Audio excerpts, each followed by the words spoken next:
Ba't mo tatakutin? Talagang nakakahiya yung mga senador natin, di ko maintindihan. Tanggal ang yabang ng bangag admin na duwag sa hamon ng Chinese Embassy. O ano na tayo ngayon, mga bubunistang tanganista ni Baki? Ayan kasi kayo, masyado kayong mga mayayabang. Hindi masyado nag-iisip, hindi kayo nag-iisip.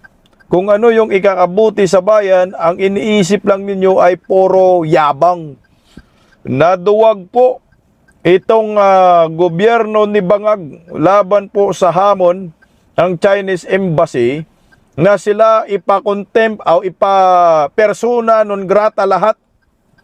Pag sinabi ni Bungit na persona non grata ay agad nila lilisanin ang bansang Pilipinas na taas noo na ipinaglaban nila ang kanilang bansa laban sa mga black propaganda ni Tariela at ng mga senador na mga mayayabang. Nagmistulang iniwan po sa ere dito si Tuta Soto ng Palasyo. Talagang iniwan sa ere dahil hindi po siya inuuyunan na kailangan ipersona non grata yung ambasador ng embahada ng China sa ating bansa. Ang yayabang. At pinalagan po yan ng mga eksperto din ha. Ang sabi ni isang dating executive ng Bangko Sentral ng Pilipinas na si Cura Guidotti, mga nakakahiyang senador daw ito. Itong sila ni Tolpok, yung mga senador na pumirma ng resolusyon para ideklarang persona non grata ang ambasador ng China. Mantakin niyo po. Tsaka yung Chinese community, pumalag na rin ho. Yan ang pinakamasaklap yan.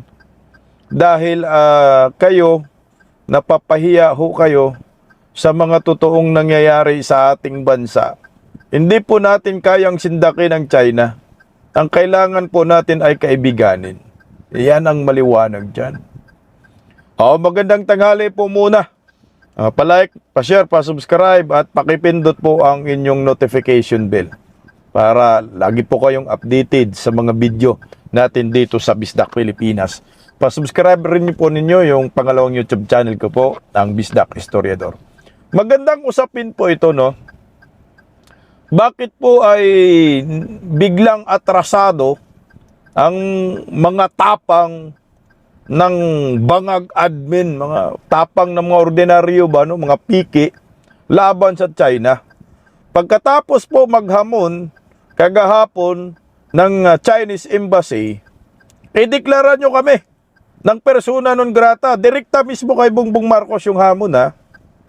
At pag sinabi ni Bongbong, yan ay lilisanin agad namin ang bansang Pilipinas ng mataas noon na ipinaglaban ng kanilang bansa. Tinanong po ng media itong si Castro, si Chucky Clero, na ano po ang stand ng palasyo patungkol po dito. Narito ang sagot ni Chucky Clero. Isang napakalaking no. Ito. Yusek, may moves from certain legislators na ideklarang persona non grata ang Chinese ambassador over remarks he's been making. No! Tingnan mo. No ang sagot ng Pangulo. No. Ito na kailangan patapusin patungkol sa ganyang issue. So, sabi ng Pangulo, no. So he is strongly opposed to those moves. Basta ang sagot ng Pangulo patungkol sa panawagan na ideklara ng persona non grata ang isang ambassador. No. Salamat. Ano na, Tuta Soto? Sabi ng laruan ni Bungit na si Chucky Clero, isang napakalaking no.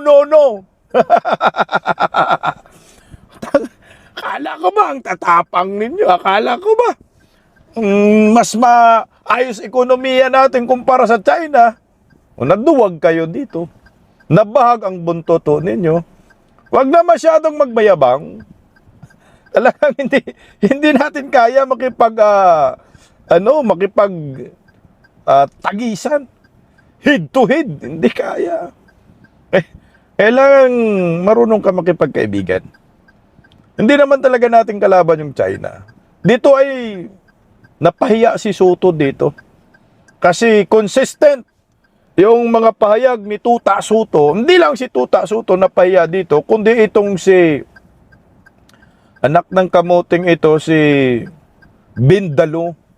Akala mo may mga alam sa mga foreign affairs.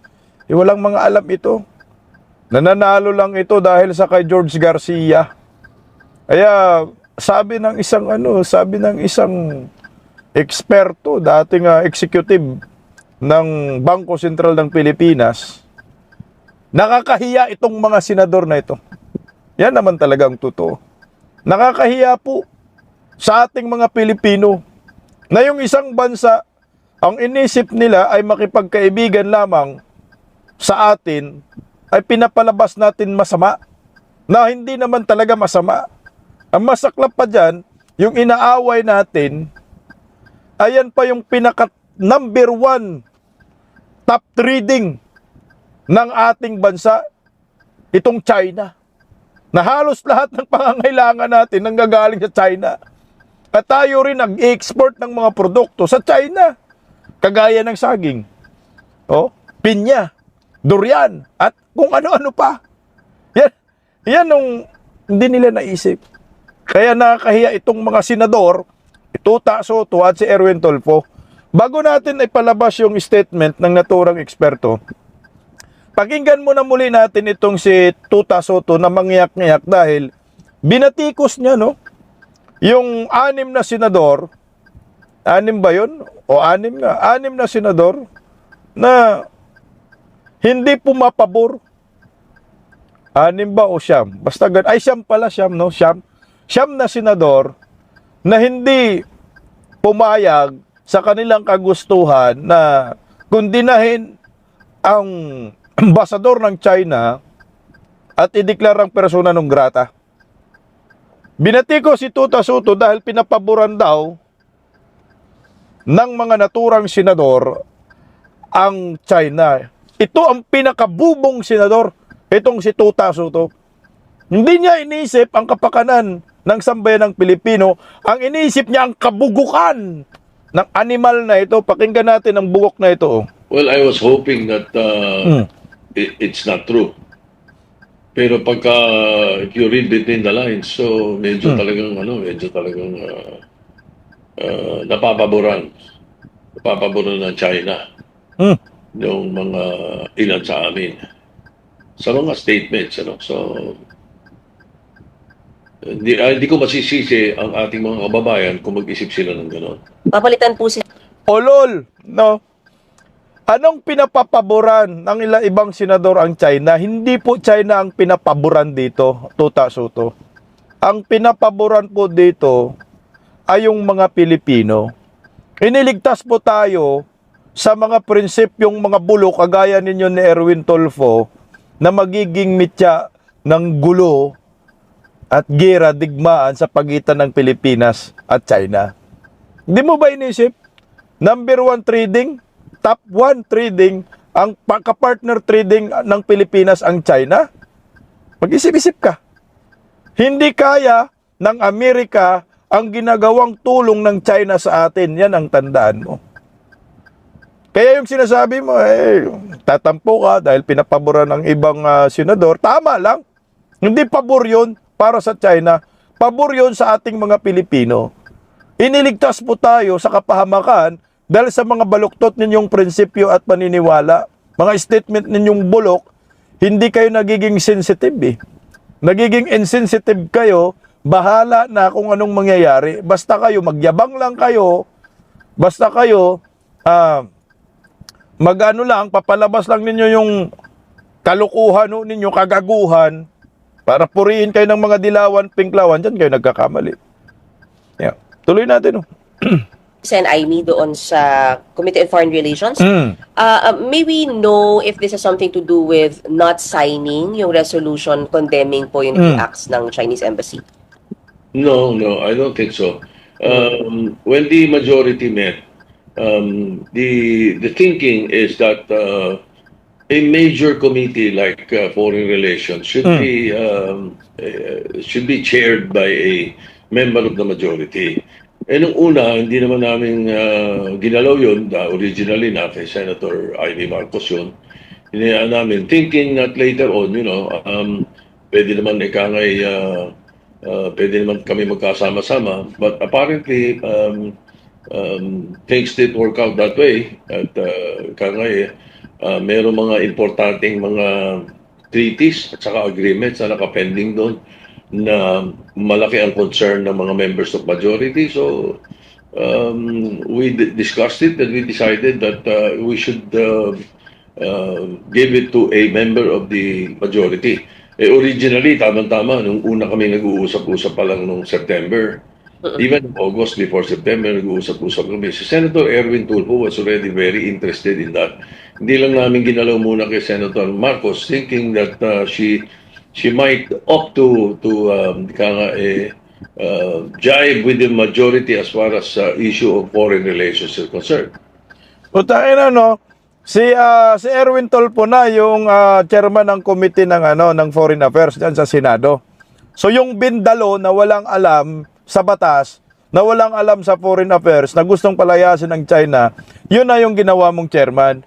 Kasi si Amy Marcos, akala nyo pupunta sa inyo, magiging majority, at akala nyo susunod sa inyo na i-condemn ang spokesperson ng ambassador, no? Hindi spokesperson, i-condemn ang ambassador ng China. Yun ang pag-akala ninyo. Baga nasaktan kayo, kaya tinanggal na lang si Amy. At pinalit itong mayabang na Erwin Tulfo, akala mo may alam pagdating sa foreign relation. Hunghang tong mga to. So, ganun ang naging thinking. So, we asked Senator Subiri to inform Senator Amy about it.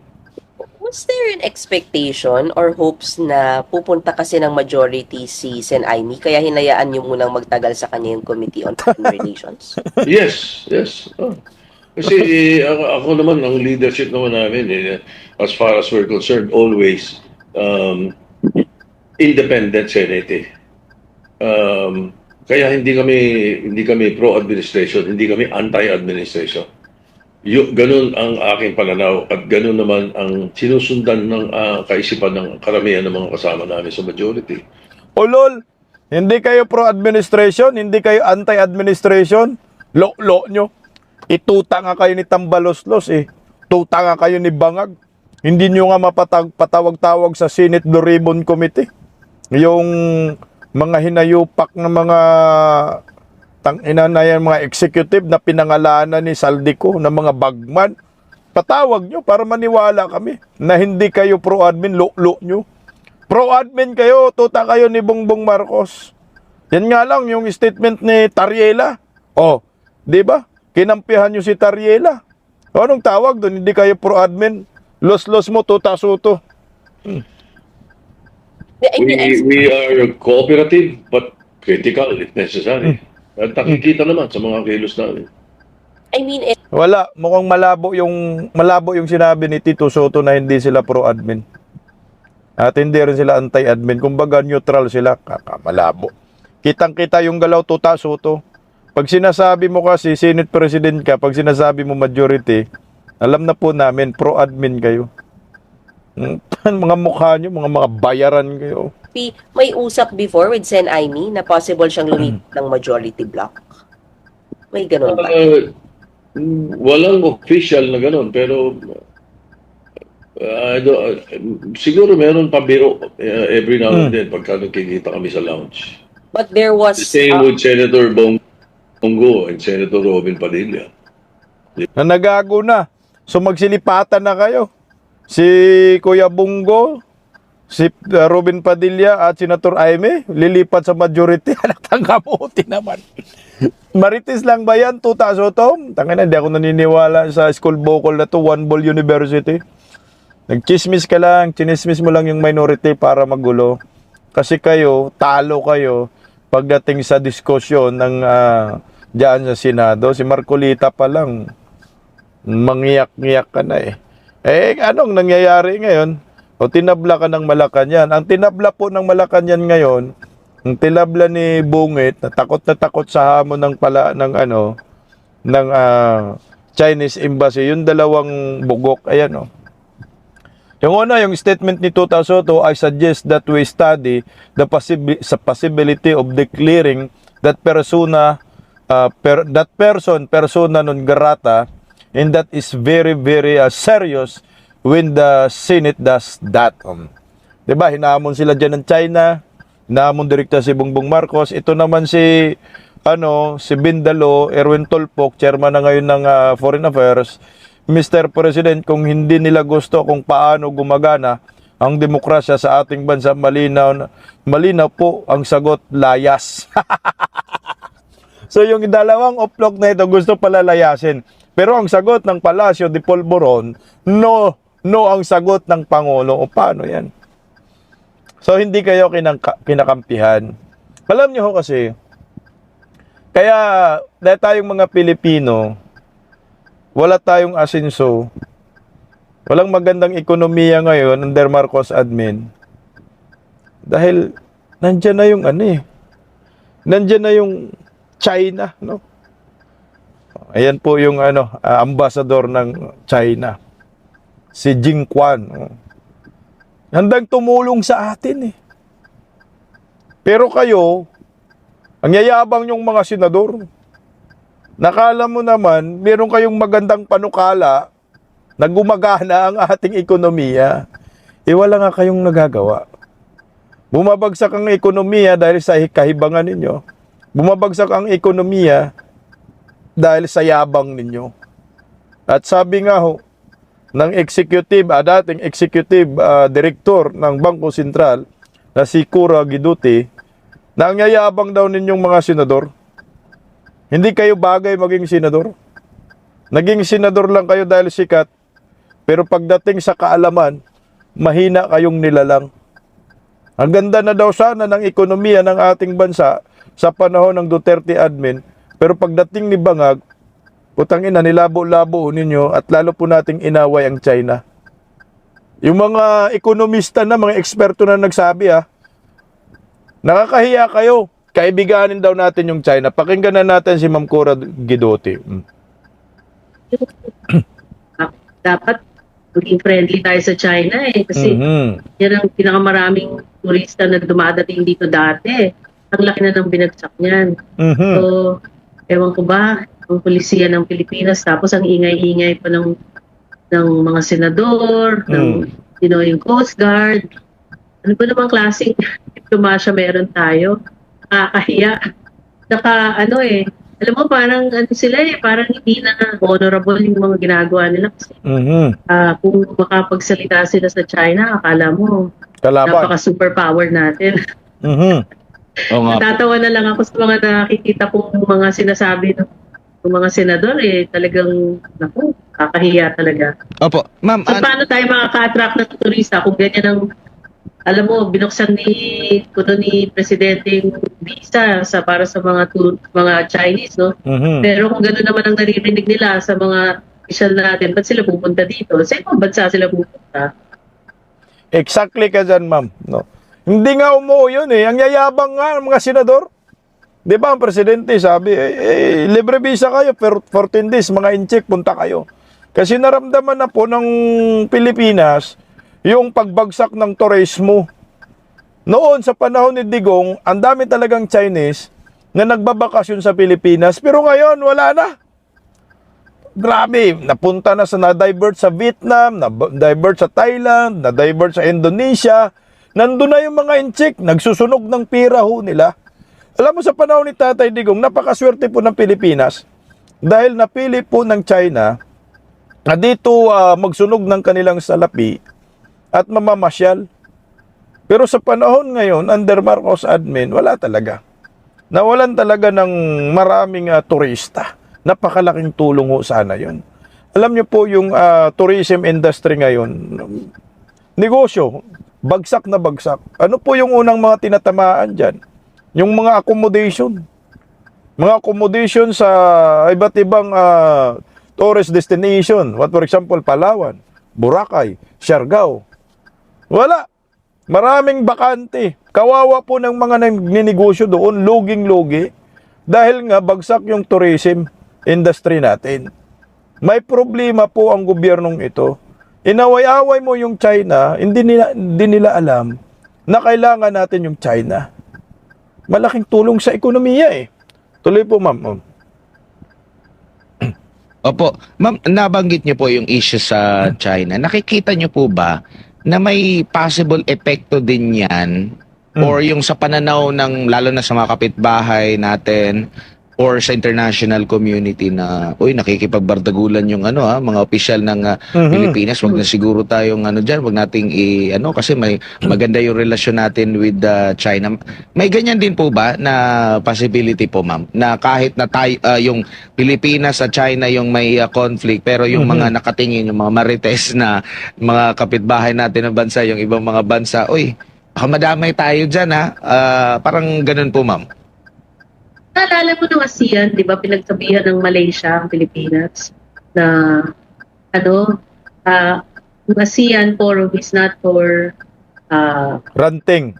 ang tawag dito, yung ranting, no? Hindi ba dapat nagrarant kasi yung speech nun ni Presidente, I think, was very anti-Chinese or anti-China. Pinagsabihan siya ng Malaysia na we should be talking about business and trade in this summit. Kaya nag-iba yung tono niya nung APEC na. Pero actually, siyempre, yung ibang bansa, tinitignan nila kung mahusay yung foreign policy ng mga neighbors nila. Kasi, siyempre, kunwari, nagkagulo dito, pwedeng mahawa ang Vietnam, pwedeng mahawa ang Indonesia o Malaysia. So, kaya nga sa susunod na ASEAN Summit, medyo kinakabahan nga ako. I think nasabi ko na doon sa dating interview niyo sa akin na kinakabahan ako na baka Boycott. mga heads of state hindi pumunta dito sa Pilipinas dahil sa mga nangyayari ngayon. Magpadala na lang sila ng mga lower officials. Puta, posible yun ASEAN Summit ngayon, di ba, sa Cebu. Posibleng ganun ang gagawin ng mga leader para hindi po maipit sa konfrontasyon ng Pilipinas sa China, ang pagmamayabang ng Pilipinas sa China. Siyempre ako, di ba, maganda yung relasyon namin sa China. Tapos ikaw magsusumbong ka sa amin. Kagaya yung ginawa sa Malaysia, di ba? Nagrarant itong si BBM. Sinita siya ng Malaysia na hindi pwedeng ganito. O ngayon, mas mainit ngayon. Pinapainit ng gobyernong Marcos ang issue dyan sa West Philippines eh. At umaabot pa pati itong mga siraulong mga senador na sabi ni Ma'am Cora na nakakahiya. Paano na ho yun? Posibleng maboykot si Bongbong Marcos ng mga leader at magpapadala na lang ng yung mga executive na lang, yung mga lower rank. Wala na. Mismo siguro yung China, ewan ko kung pupunta. Donald Trump, ewan ko kung pupunta. Pag hindi pupunta ang China, si President Xi Jinping at saka si Donald Trump, walang kwenta ang Pilipinas. Sinusuka ho tayo. At malamang hindi rin pupunta yung mga leader, puta, nakakahiya nga. Kaya dapat kayong mga senador, inaalagaan po ninyo.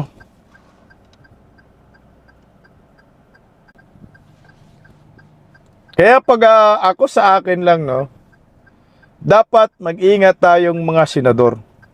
Mag-ingat tayong mga senador. Akala ko senador. Mag-ingat kayong mga senador sa statement ninyo laban sa China.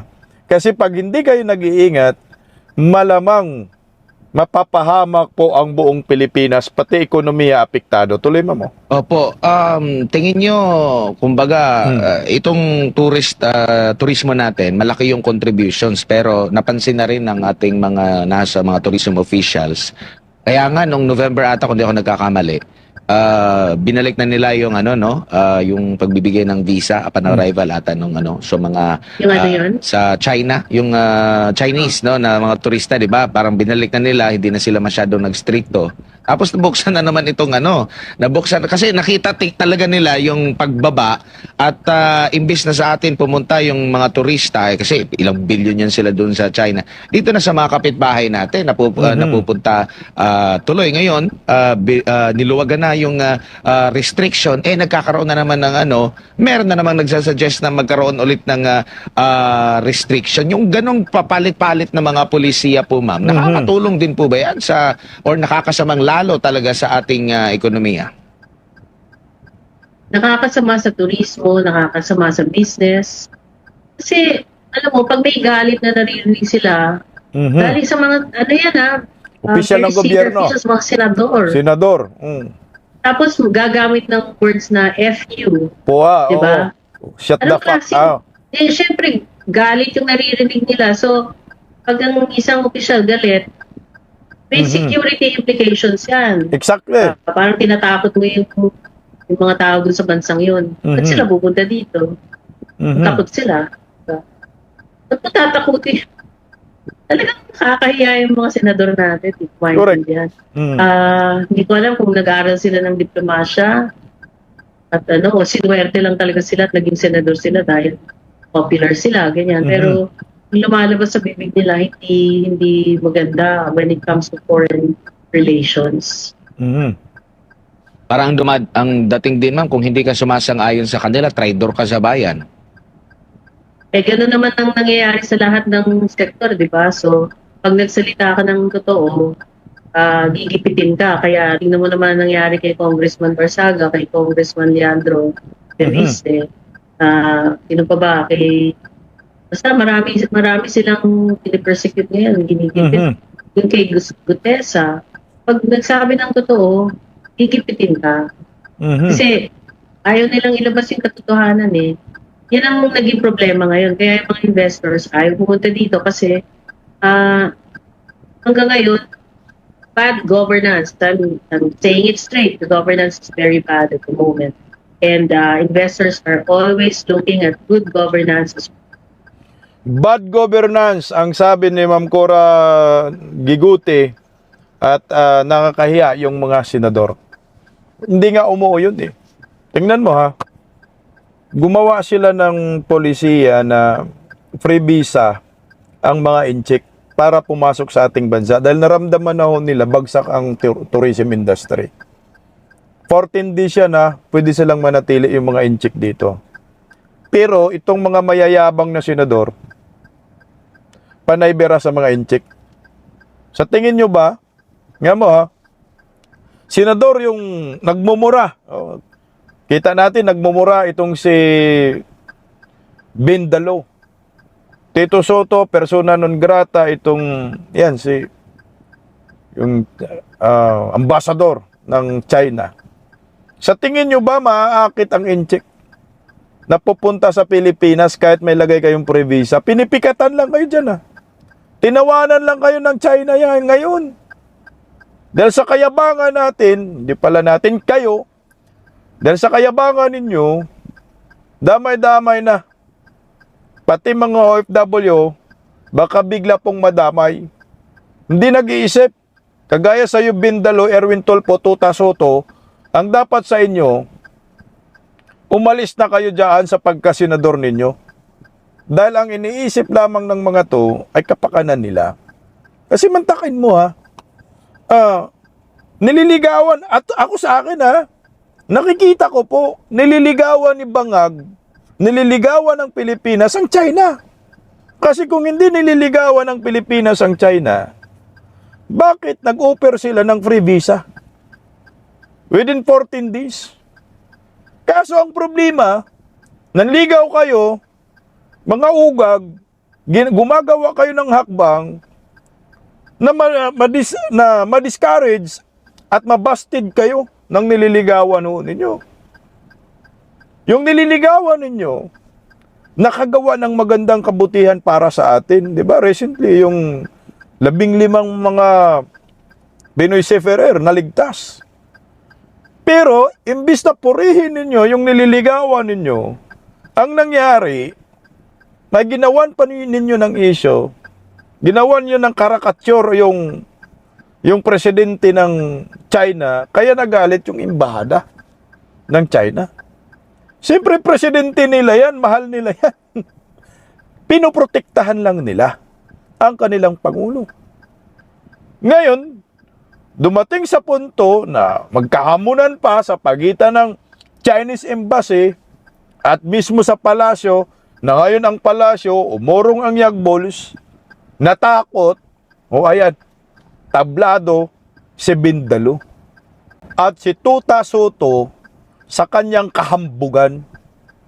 Alam mo ha, hindi yata alam ni Tuta Soto talaga kung ano po ang pakinabang ng ating bansa sa China. At ni Erwin Tulfong bugok na ito, alam nyo ba, talagang tayong buong ugali natin, yung literal talaga na pagka-Pilipino. Tingnan mo ha, bibigyan ko kayo ng senaryo. Ito tayo eh. Ito yung Marcos admin. Di ba yung Bombay? Yung Bombay ba 5-6 no? Yung 5-6. Inuutangan yan ng mga Pilipino. Inuutangan yan. Pag mangutang, daming pakiusap yan eh. Kumbaga, ang bait talaga. Ng mga Pilipino sa 5-6 para makautang. Pero pagdating ng bayaran, pansinin nyo po, magalit-galitan yung mga hinayupak ng mga Pilipinong nangungutang sa 5-6 at tinatakasan at gagawa ng issue. At pag siningil, sila pa ang galit. Di ba ho? Nangungutang ka, ang saya mo. Pag siningil ka, galit-galitan ka. Bakit ko hinahintulad po dito ang Marcos admin? Alam nyo ba? Na itong gobyernong ito na naggalit-galitan sa China ay mas malaki ang inutang sa China kumpara sa panahon ni Tatay Digong. Ito, yan naman tayo talaga. Kaya di tayo tumatama dito eh. Dahil sobrang ang yayabang natin eh. Sabi ni Sasurgando, naluka ba kayo na mas malaki times 2 ang inutang sa China ng anti-China BBM kaysa pro-China na si Digong? Tingnan mo ha. Pro-China daw si Tatay Digong, di ba? Pero magkano lang yung inutang ni Tatay Digs? Ayan 126 billion. Dollar ba yan? 126 billion. Dollar, 1.26 lang ha. Kaibigan pa yan ni President Xi Jinping. 3 lun lang yan. May pandemya yan. May build yan. Pero ito si Bangag, nagalit sa China ko, no? Ayan ang inutang, Una ka 8 lun ha. Yung inutang ni Bangag, mga almost 3 billion US dollar. US dollar pala yan ha. 3 billion US dollar. Tingnan mo naman talaga. Sa 1.26 billion US dollar kay Tatay Digong, nakatatlong lun lang. Dito kay Bangag, merong 2.83 billion US dollar. Nakawalong lun. Galit pa kayo sa China, mga tanga kayo. No? Bindalo. Galit pa kayo sa China. Hindi ba kayo nahiya sa inyong mga pagmumuka? Tingnan mo ha. Binigyan na tayo ng tulay. Tingnan mo ha. Yung Bukana Bridge. Yan ay proyekto ng China ni piso. Walang ambag ang gobyernong Bangag. Ang Pilipinas walang ambag.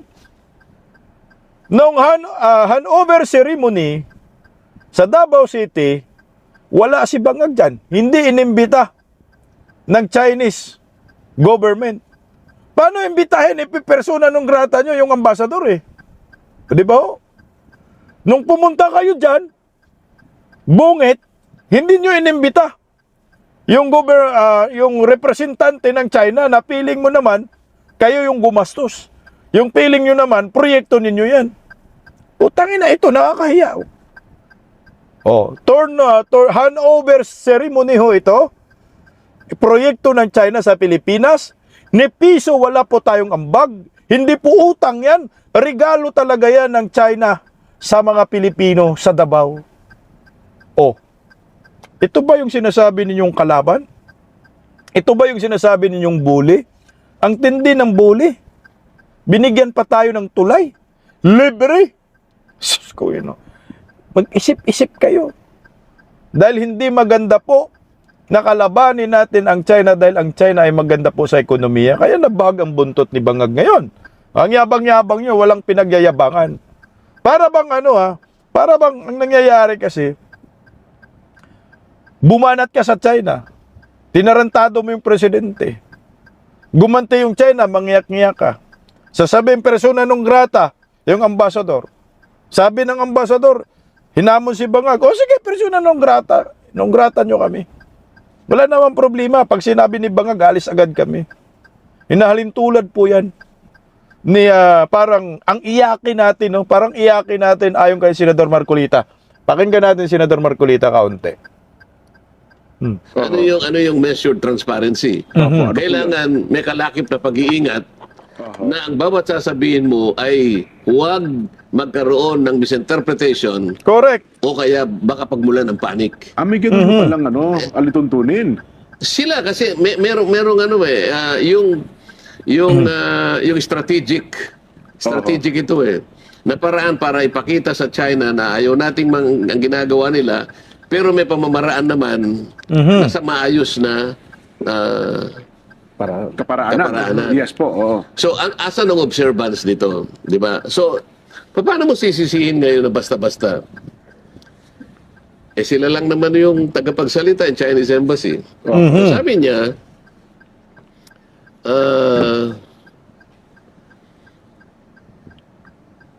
yung ginawa ka ni Commodore Tariela po. na Caricature. statement kasama yung mga caricatures. Ito yung sinabi niya, is a serious violation of China's political identity and a blatant political provocation which has crossed the line. Ayun. Yun ang sinabi niya. Ngayon, hindi minabuti ng mga kasama kong mga senador. Wala kayong karapatang magsalita. Kung anong gusto namin sabihin dito. That is meddling into the internal affairs of the country. So, teka muna. Parang si Nelson. Kunwari, kunyari mga malilit pa kayong mga bata. No? Opo. Binibiro ka niya kung ano yung sinasabi niya sa'yo. Nagsalita ka rin laban sa kanya. Pareho lang ka Oo. Nagkatuksuhan. Nagkatuksuhan. Huwag ka masyadong ikaw na una di ba? Correct. Ibig mo ba sabihin, nung tinukso ka ni Nelson, nagsalita ka, sasabihin, ba't mo kinala? Ikaw na una Parang ganun lang yan O yan nga. Ikaw yung nangunguna, ikaw yung nagumpisa. Ikaw yung nagyayabang. Alam mo, kasalanan talaga to ni Tariela sa akin lang. Kinampihan lang ng mga bugok ng mga senador ni Tuta Soto at Erwin Tolpo. Mali yun Huwag mong itolerate yung ginagawa ni Tariela. Mantakin mo. Para nag-uniforme ka pa sa isang universidad, pinakita mong Coast Guard ka, tapos binira mo yung in-check. Okay sana kung hindi mo na-represent yung gobyerno, yung Pilipinas. Nire-represent nyo. Kaya meron pong pumalag na Chinese community patungkol po dyan. Pakinggan natin konti. To start the year off, parang may bago tayong teleserye, no? Na inaantay natin araw-araw, may bagong sabog, no? Pero nakita rin natin, actually, ay importante nating intindihin ay every stakeholder, kumbaga, no? Meron silang responsibilidad, no? So, nangyari kasi to, there's a bigger context, no? One of the West Philippine Sea spokesperson, si Commodore J. Tariela, naglabas ng isang AI distorted caricature no, on ang nakikita natin yan on his official capacity kasi naka-uniforme siya sa isang official public talk no in a university. So it would be expected that the Chinese embassy would because they see it as a disrespect to their president, no? Correct. So hindi natin sinasabi kung sino ang tama o sino ang mali, but we have to understand that is the role of any embassy, no? At the same time, if I believe one of our senators also said, if the other country makes such a action and disrespects our nationally elected leaders, our Philippine embassies in any other countries would do equally the same, no? Correct. Respect should be Si Senator Padilla yun, nagsabi. given duly to elected and national leaders, no? And we are actually thankful, no, that the professionals, kumbaga the adults in the room, the Department of Foreign Affairs, no, have come out with a mature and responsible statements that we have to respect the freedom of speech of everybody, but at the same time we have to have basic courtesy, no, or basic decorum for other world leaders, no, as much as kumbaga this is basic, ano, di ba, we treat others as we would like to be treated, and this goes back to human basic courtesy. Meron pong resolution, sir, sa Senado ngayon na kumbaga kukundi na nga dito sa ginagawa ng Chinese embassy. Sakaling umusad po ito, di ko alam kung nalagdaan na ba totally, kasi parang merong nagpa-ceasefire, pero parang yun yung plano, at nakikita kong marami sa mga senador o majority sa mga senador ang pumirma na ata rito. Ano po yung nakikita nyong maaring implikasyon po nito, sir? Parang hudyat na ba ito na, or dapat ba tayo mag-alala sa posibleng sanctions na gagawin ng China rito, or naiintindihan din ng China kung ano ang saan humuhugot ang ilang mga opisyal ng gobyerno? I cannot speak. I think none of us in the room can speak for how China will react, no. But we also have to understand that China is a superpower. Its economy is the largest, not only in the region, no, in Asia, but its comparative economic parity is already on par with the US. Di natin alam kung anong gagawin ng China sa atin. Ang nakikita ko dyan, pag sobra-sobra mag-overreact ang Pilipinas at hindi nila inisip kung anong mangyayari sa atin, gaganti at gaganti yung China. Pero sa ngayon nga, wala na. Tinablan na ng palasyo si Soto. Hindi na po nila ipersona non grata ang ambassador ng China. Isang napakalaking no. Tingnan mo, kaibiganin na lang natin ang mga inchik. Tama ba? Paggising sa umaga, tanghali at gabi, nakikita ko ang post niya, ang hapdi. Paano nga ba to? Di ako makatanggi. Watch ko na lang at isipin ng mabuti. Bisdak Pilipinas. Bisdak, tinig ng katotohanan. Sa bawat vlog may laban sa kasinungalingan. Mulat ang mata, gising ang masa. Bisdak Pilipinas, para sa bayan, gumigising sa diwa. Sa likod ng kamera, tapang ang dala, walang sinasanto kung mali ang gawa. Hinay-hinay, pero palaban. Boses ng tao sa digital na labanan. Bisdak, tinig ng katotohanan. Sa bawat vlog may laban sa kasinungalingan. Mulat ang mata, gising ang masa. Bisdak Pilipinas, para sa bayan, gumigising sa diwa.